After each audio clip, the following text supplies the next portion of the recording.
Ардын уран зохиолч Сэнгийн Эрдэнэ өвгөн шувуу өгүүлэг Жавгай нар ханын толгой тусч байхад нүдэ нээлээ. Зовхон хөх нэц болон хавгнаж ухархайдаа хонхон ширгсэн гэрэлгүй нүдээр гэрийн доторхыг тойрволон харах гэж хүндэрсэн толгойгоо арайхийн эргүүлв. Яс арьс болсон гараараа орны хөлөөс уйсан татваргнаас чангааж байж бие хагас эргүүлээд явган ширээн дээрх шаазантай цийдмээр амаа дэвтэв. Өглөө болгон одоо ингээд зовлон дуусах цаг ирээгүй юу гэж гордох боловч өдөр хоног өнгөрсөөр л байна. Би ер нь 7 голтой амт юм а гэж хүнд ярина. Үхэхийн тухай бодж яваагүй боловч үхэхээс нэг их айхгүй хүн байж. Үүнийг ойлгохдоо санаа амарсан бөгөөд элдв зовлон гаслан болж гиншигнэлгүй зоригтой тайвнаар үхлээ хүлээж байна. Сэтгэлээр машид хадуужин чадхад биеийн шаналл хүртэл намдаад явчихна. Ийм сайхан өдөр байтал үүдээ битүүлээд гардаг нь юу гэж эхнэртээ уур хүрмээр айдснаа. Жав чи бүү бүхэм дадвай гэж өөртөө тушаав. Тэгээд өвчнөд нэрвэгдсэн биеийн ой гутам нилуун өнрийг дарах гэж хажуудаа арц уугуулад юм бодов. Гадаа болжморж эргэж алст адуу янцхайхад өөрийн ирэхгүй шүрс алдав. Хөгшний хөвнээ сааж байгааг сонсоод гар хуруу нь цуцдаг болж дээ гэж өрөвдөн. Эхлээд үнэний хөхийг жигд шувтран шаагтал сааж байснаа төдхөн гарн цуцаж шор шор хийлгээд нэг хэсэг амарна. Хөөрхидөө хүүгийнхээ цэргээс халагдж иртэл ганцаараа байх болох нь гэж Жавгай бодов. Хүүгийнхээ эртэл тэсээд бай гэж бодож байсан боловч дахиад хагасчил тэсэх ямар ч эд шид байхгүй гэдгийг мэдснээс хойш хөгшнөө зовоолгүй эртгэн шиг талиж одох юмсан гэж бодох болжээ. Санаагаар аж гисэн үхлийг ойртуулж болох мэт бодогдно. Хөгшин нь үнээгээ саагаад орж ирэхэд айлын хүүхдийг давхиулаад нутгийн өвгцүүлийг ирээч гэж хэлвэл гэв. Аргагүй цаг нь тулаад амин дээрээ байлгахыг бодож тэй гэж Жавгайн үеийн 3 өвгөн яаран ирлээ. Урд газар хонхойтол бууж мордож байсан уяан дээр нь бууцгааж юу гэж хэлж уулзсан даа гэж зүрхшээн ороход Жавгай харин сулхан дуугаар боловч үхэх гэж байгаа хүний амнаас гарамгүй хөгжилтэй наргайтай юм ярьж угтлаа. Хүрэн торгон дээл өмсч 45 оны дайнд түр цэрэг татагтан яваад авсан шар гуйлан медалаа зүүчгээд өндөр дээр төшжээ. Жавгайн багийн түнш бөгөөд гизэгт найдан хэмээх саявалтал гизэгтээ явсан хүдэр хар өвгөн нутгийн их хүндтэй хүн. Олон жил Жавгайтай хамт баг сумын элдв алба хааж явсан боргоцой дорилог яагаад тийм хоч авсныг бурхан л мэднэ. Үеэл болох шумуул жамц гэгч гонгонсон нарийнхан дуутай өвгөн үхэлд тулсан нөхрийгөө ингэж наргиж наадж байх юм гэж сансан байна. Хатуу иргэдгийг мэднэ. Гэвч харахад нүд халтирмаар болсон гэж сонсоод аргагүй зүрхшээн орж гарах нь ч ховрцсон байж. Нэг голын нэг үеийн өвгцүүл урт амьдрал туулж насан хэвийнхэн жам ёсоор уван цуван цөөрсөөр боловч залуу зандан цагийнхтайгаа адил бие бие нэрээр нь биш Хочоор нь дуудаж наануу цаануутай явах учир нэг нь ингэж тасраад талийчихна гэдэг амьдрал өм цөм өсөрнэ гэсэн үг. Жавгай үлдэх хэдийнхээ сэтгэлийг засъя гэсэн шиг байлаа. Гэзэгт сүүлхэн шигээр ирээд нүд хальтран цуухны аманд сууж мод толгойтойгоо ноцолдоход жавгай түүнийг шоолж гэзэгт маань улмал өнгөрөөд байна.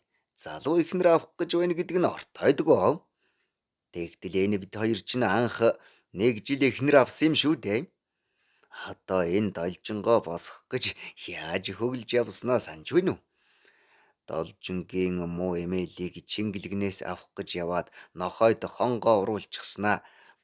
Мөн ч ядуу байж дээ.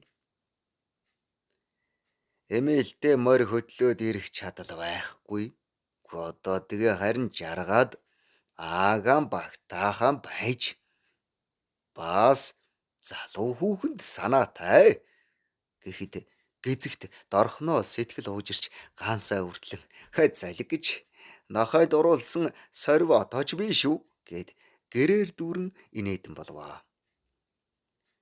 Андынхаа амин дээр байж ой гашуу болно гэсэн чинь харин найр наадамд ирсэн юм шиг хөгжөөнтэй болдог юм байна. Жавгай тэдэнд муу дэвхэргийн өөрийн хоч. Дэвхэргийн чинь амьд явах хоног аргагүй гүйцэж байна. Та нарыгаа нэг хараад өхий гэж шийдлээ. Өхийн өмнө нэг сайн наргиж та нарынхаа дуулах хуурдахыг сонсъё. Урдийн цагт юмсан бол хойд насандаа уулзаж юу магад гихсэн. Намайг та нар эс мэдэх биш. Үхэлгүй мөн хорвоо дээр төрсөн биш хойно бяй гэхв. Алив уялээ. Чи хамраа харж уруу царайлж суулгүй наадах арх аргнаасаа хий. Жаахан шар тос хөвүүлээд надд ч гэсний хийгээд айл.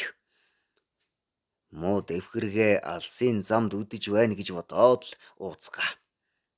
Заавал хөдөөлүүлж ирчгээд ууй гашуу тайлж байна гэж уух албуу. Ямар ч гэлээ ухаантай, амьсгаатай байгаа дээр нь амьд жавтайгаа урдийнх шигээ нэг наргиж байна гэж бодоод ууцгаа гэж шахаж байв. Тэгээд хэлсэн ёсоороо шар тос хийж халаасан арх жаахан уучхаад нүд нь гэрэлтэж ёнтхор шанаанд нь хүртэл цус туяарав. Үхэлгүй мөн хорвоо дээр төрөөгүйгэн сайн мэдэх тэрхэд түншийнхээ үгийг аргагүй дагаж арх айраг ууцхан дуушуу болов. Гэзэгт ч нэрээ залуугаараа байна. Өвгөн шувуу буцнаа гэж гэд жавгай шүүрс алдснаа төрхөн зуурын гуньга хөөн зайлуулж Боргоцоо чи тэр жил намайг яаж чадсанаа яриач гэлээ. Боргоцоод орлог бугуйнда алтан цаг зүүж нүдэндээ сүүдэр шил зүүжгсэн дэгжин шавгар өвгөн ярихаасаа түрүүн хээг инээгээд би багийн дарга жав хулагч. Тэр зун алб ширүүнийг хэлэхүү дайны урд жил шүү дээ. Залууч байж цэргийн агт ноосны ноогдлгүй цах гэдэл бид хоёр өдөр шөнөгүй айл хийсдэг байлаа. Тэгэхэд баг гэдэг чинь одоогийн сум шиг нутагтай явж барагдахгүй. Нэг өдөр доод хүрэмт орж явсан чинь зам дээр морио барьсан хүн хэвтэж байна. Хүрээд очтол мань хүн хөрхирч хэвтдэг байгаа. Ёр нь бүх унтжээ.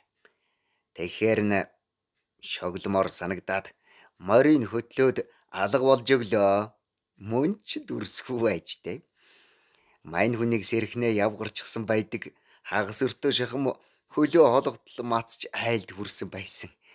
Сүүлд тэгж явруулснаа хэлээд алуулах шахсансан гэв. Энэ мэтэр идэр залуугийнхаа элдв явдлыг дурсалцсан. Шумуул жамц согтхоороо уйлдаг хүн.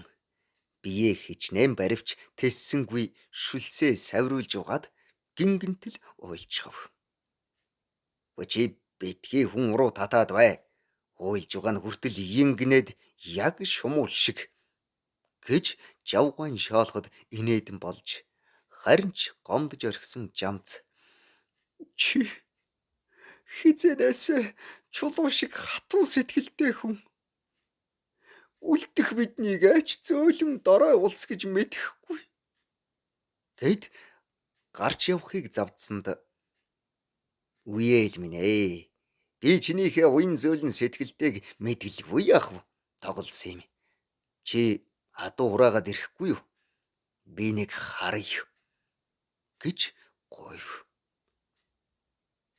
Жамц адуу хурааж гэрийн гадаа авчирсан хойно хүмүүс жавгойг ширдэг дээр дамжлан гаргажээ.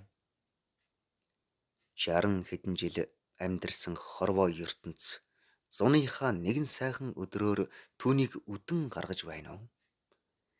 Энэ нар салхи тэнгэр гүвээ толгодон сүүлчийн удаа харж байна гэж жавгой бодож байлаа. Үеэлээ.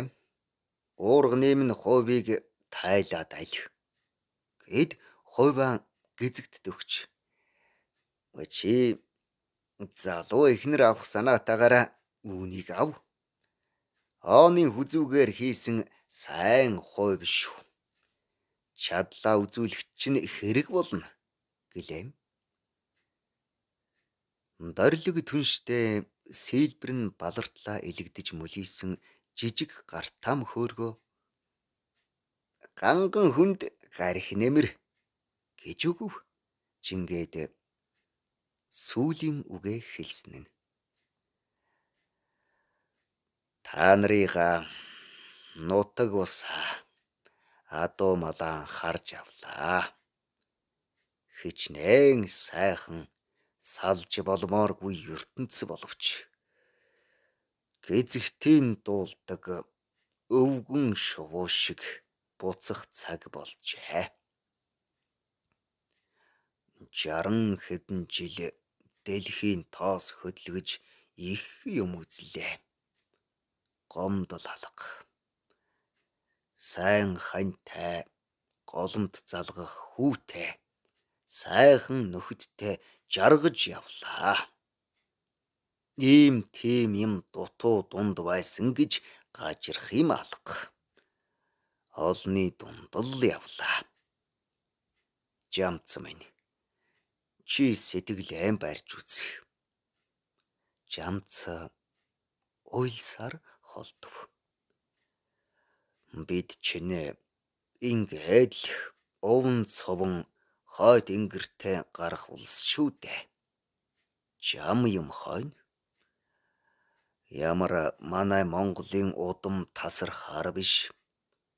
Та нар минь тэгээд үр ач өнөр өтгөн жаргаж дэгжиж яваарай. За одоо боллоо.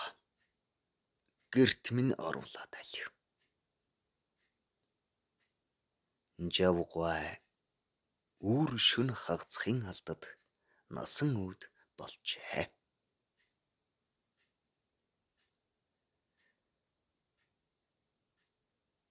Зохиолыг бичсэн Ардын уран зохиолч Сэнгэн Эрдэнэ. Уншсан Эрхэнбаярын Баттарч.